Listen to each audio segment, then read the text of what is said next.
बाबा जी और हुजूर जी की प्यारी साध संगत जी, आप सभी को प्यार भरी राधा स्वामी जी।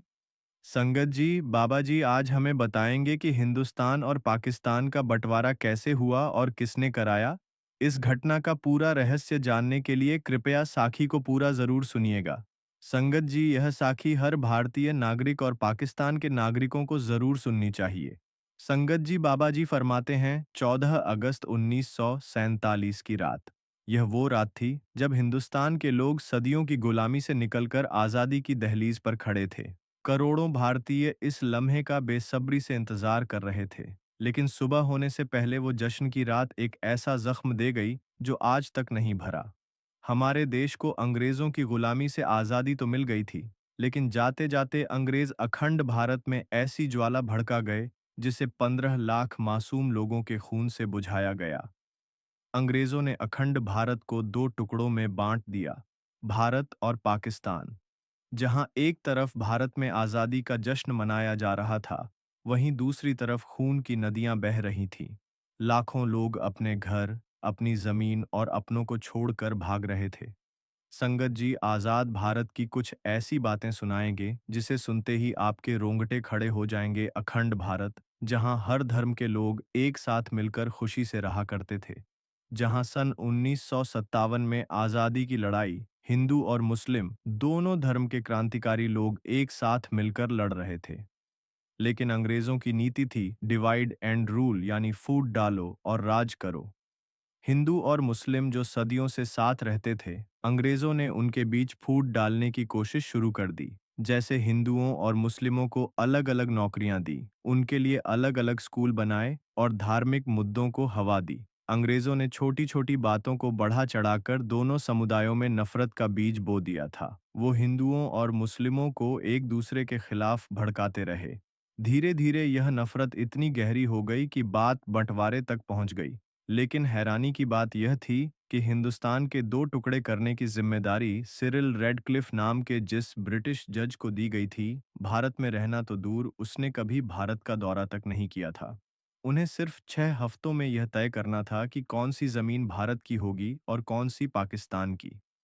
रेडक्लिफ ने नक्शे पर ऐसी लकीरें खींची थीं जिसने पंजाब और बंगाल को दो हिस्सों में बांट दिया। यह लकीरें इतनी जल्दबाजी में खींची गईं कि कई गांव, कस्बे और परिवार रातों रात बटंट गए। लोग सुबह उठे तो पता चला कि उनका घर भारत में है, लेकिन खेत पाकिस्तान में। जिन जगहों पर लोग पीढ़ियों से साथ रह रहे थे, एक ही दिन में वह हिंदुस्तानी से पाकिस्तानी बना दिए गए। यह फैसले ना जमीन को समझकर किए गए, ना लोगों से पूछकर। बस एक अंग्रेज की कलम चली और इतिहास हमेशा के लिए बदल गया। संगत जी, आज़ादी के वक्त जब बंटवारा हुआ तो हिंदुस्तान में बारिश का मौसम था। नदियां उफान पर थीं। बाढ़ की वजह से किसानों की फसलें बर्बाद हो चुकी थीं। करीब 2 करोड़ लोग अपने घर छोड़कर इधर से उधर भाग रहे थे। जहां एक तरफ लाखों हिंदू पाकिस्तान से भारत की ओर पलायन कर रहे थे, वहीं दूसरी तरफ लाखों मुस्लिम भारत से पाकिस्तान की तरफ भाग रहे थे। इस वक्त अपनी टीवी पर अपने दिल्ली से लाहौर जाने वाली ट्रेन की वीडियो फुटेज देखी होगी। लोग ट्रेनों की छतों पर बैठकर सफ़र करने पर मजबूर थे और जिन्हें ट्रेन नहीं मिल रही थी, वह लोग ट्रकों में बैठकर यात्रा कर रहे थे। कुछ लोग बैलगाड़ियों का सहारा ले रहे थे तो कुछ परिवार साइकिल पर ही अपना ज़रूरत का सामान लादकर एक देश से दूसरे देश की तरफ दौड़े चले जा रहे थे। जहां एक तरफ करोड़ों लोगों के लिए आज़ादी किसी वरदान से कम नहीं थी, वहीं लाखों लोगों के लिए यह एक अभिशाप बन चुका था, क्योंकि अपना सब कुछ छोड़कर जान बचाते हुए दूसरे देश में भागना किसी भयानक सपने से कम नहीं था। बताया जाता है, बंटवारे की यह दास्तान तो आज़ादी से कई साल पहले ही लिखी जा चुकी थी, क्योंकि अंग्रेज़ों ने देशवासियों में धर्म को लेकर ऐसा जहर भर दिया था, जिससे कई पॉलिटिकल लीडर्स ने तो धर्म के नाम पर ही अपनी पार्टीज बना ली थी। जैसे कि मुस्लिम लीग के चीफ मोहम्मद अली जिन्ना ने आज़ादी से कई साल पहले ही यह जिद पकड़ ली थी कि हिंदुस्तान में रहने वाले मुस्लिमों को एक अलग मुल्क दिया जाए, और उनकी इस जिद ने हिंदुस्तान के भाईचारे और संस्कृति को ऐसी गहरी चोट पहुंचाई जिसके निशान आज भी देखने को मिलते हैं। आप जो टीवी में देखते हैं तस्वीर, यह उस वक्त की तस्वीरें हैं जब मोहम्मद अली जिन्ना ने पाकिस्तान का गवर्नर जनरल बनने की शपथ लेकर अपनी जिद पूरी की थी और वे अपनी पसंदीदा कुर्सी पर विराजमान हो गए थे। 1947 में लॉर्ड लुईस माउंटबेटन भारत के आखिरी वायसराय बने।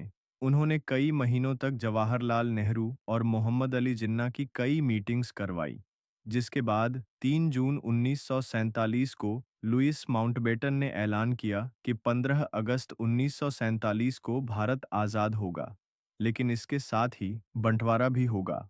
हालांकि पंडित जवाहरलाल नेहरू, सरदार वल्लभ भाई पटेल और महात्मा गांधी ने देश के बंटवारे को रोकने की हर मुमकिन कोशिश की, उन्होंने मोहम्मद अली जिन्ना को भारत का पहला प्रधानमंत्री बनने तक का ऑफर दे दिया था। कई इतिहासकार बताते हैं कि बंटवारे की खबर से पंडित जी को बहुत बड़ा झटका लगा था। 14 अगस्त की शाम को जब नेहरू जी अपने घर पर इंदिरा गांधी और पद्मा नायडू के साथ आज़ादी के भाषण की तैयारी कर रहे थे, तभी अचानक फोन की घंटी बजी। नेहरू जी ने जब फोन उठाया तो उन्हें एक दुखद खबर मिली। लाहौर के नए प्रशासन ने हिंदू और सिखों के इलाकों की पानी की सप्लाई काट दी थी, जिसकी वजह से लोग अपने घरों में प्यासे तड़प रहे थे और अगर कोई पानी लेने बाहर निकलता तो उसे मार दिया जाता। देखते ही देखते हिंसा की आग भड़क उठी, जिसने पूरे हिंदुस्तान को अपनी चपेट में ले लिया। पंजाब और बंगाल में सबसे ज्यादा दंगे हुए लोग एक दूसरे के खून के प्यासे हो गए थे। यह खबर सुनकर नेहरू का चेहरा लाल हो गया। उनकी आंखों में आंसू थे, लेकिन फिर उन्होंने हिम्मत जुटाई और अपने आप को संभालते हुए 14 अगस्त की रात 11:55 पर नेहरू जी संसद के सेंट्रल हॉल में भाषण देना शुरू करते हैं।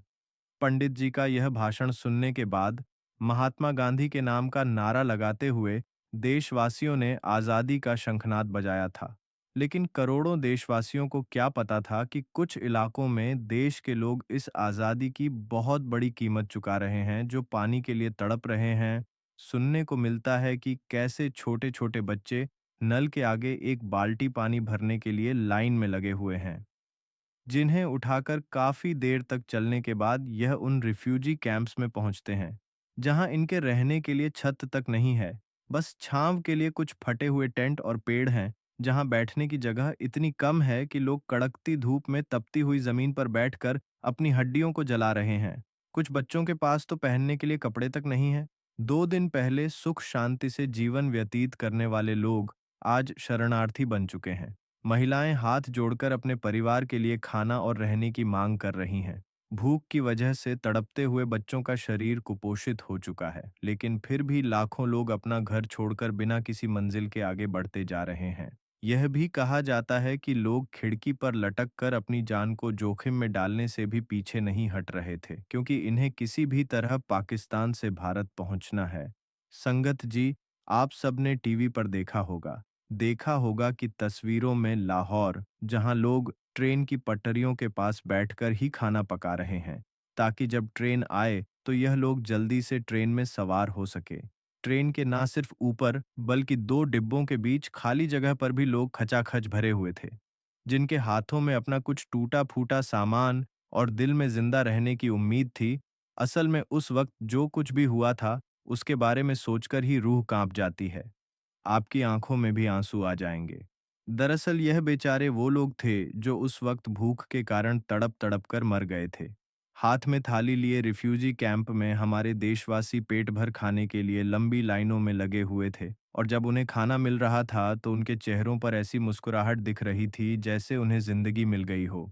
लेकिन फिर महात्मा गांधी, पंडित जवाहरलाल नेहरू, सरदार वल्लभ भाई पटेल, लाल बहादुर शास्त्री, डॉ भीमराव अंबेडकर और कई महान नेताओं ने इतने मुश्किल हालातों में भी देश को संभाला, जिसकी बदौलत आज हम भारतीय ब्रिटेन से कई गुना आगे निकल चुके हैं। इस बंटवारे में करीब 2 करोड़ लोगों ने अपना देश छोड़ दिया था और करीब 10 से 15 लाख बेकसूर लोगों की जान चली गई। लेकिन अफसोस की बात यह है कि जिन ब्रिटिशर्स ने हम भारतीयों के साथ इतने घिनौने जुर्म किए, जो भारत के इतिहास में लाल अक्षरों से लिखे गए, लेकिन फिर भी उन्हें बारातियों की तरह विदा किया गया। 28 फरवरी 1948 के दिन जब अंग्रेजों की आखिरी टुकड़ी हमारा देश छोड़कर जा रही थी, तो उन्हें बैंड बाजे के साथ विदा किया गया था। जिसके बाद अंग्रेज मुंबई से अपनी बोट में सवार होकर बड़ी शान से ब्रिटेन का झंडा लहराते हुए हमेशा के लिए वापस लौट गए। लेकिन जाते जाते एक ऐसी चिंगारी छोड़ गए थे, जिसकी आग में 10 लाख बेकसूर लोगों की जिंदगियां झुलस गईं। किसी के बाप को मार दिया गया, किसी की माँ ने तड़प तड़प कर दम तोड़ दिया, किसी का भाई बिछड़ गया तो किसी की बहन पीछे छूट गई। उसे समय बहुत बड़ी पानी की बाढ़ आई थी और इज्जत लूटी जा रही थी। कुछ स्त्रियों ने अपनी इज्जत बचाने के लिए दरिया में कूद गई, किसी के छोटे बच्चे बह गए। उसे समय दो ही रास्ते थे, एक रास्ते पर तो जुल्मी लोग खड़े थे, जो किसी को आगे नहीं निकलने दे रहे थे। जो भी वहां से निकलता है या अपनी इज्जत से जाता और एक पानी के जरिए जा सकते थे। उसे समय पानी की बाढ़ बहुत तेज आई थी, इसलिए कुछ लोग तो अपनी जान बचा गए और कुछ लोगों ने अपनी जान गंवा दी। और यह था अंग्रेजों का असली मकसद, जिसमें वह कामयाब हो गए। आज़ादी तो मिली, पर लाखों लोगों ने जान भी गंवा दी। अगर आप भी उन लाखों लोगों के दर्द को दिल से महसूस करते हैं, तो हम कमेंट बॉक्स में बताएं कि यह साखी आपको कैसी लगी। यह एक सच्ची घटना है, इसमें कोई झूठ नहीं है। और अगर आप ऐसी ही साखियां सुनना चाहते हैं या ऐसी ही कुछ जानकारियां आपको और चाहिए, तो हमें कमेंट बॉक्स में ज़रूर बताएं। साथ ही साथ है, कमेंट बॉक्स में राधा स्वामी जी भी लिख दीजिएगा। और अगर आप हमारे चैनल पर नए हैं, तो इस चैनल को लाइक और सब्सक्राइब कर दीजिएगा। राधा स्वामी जी।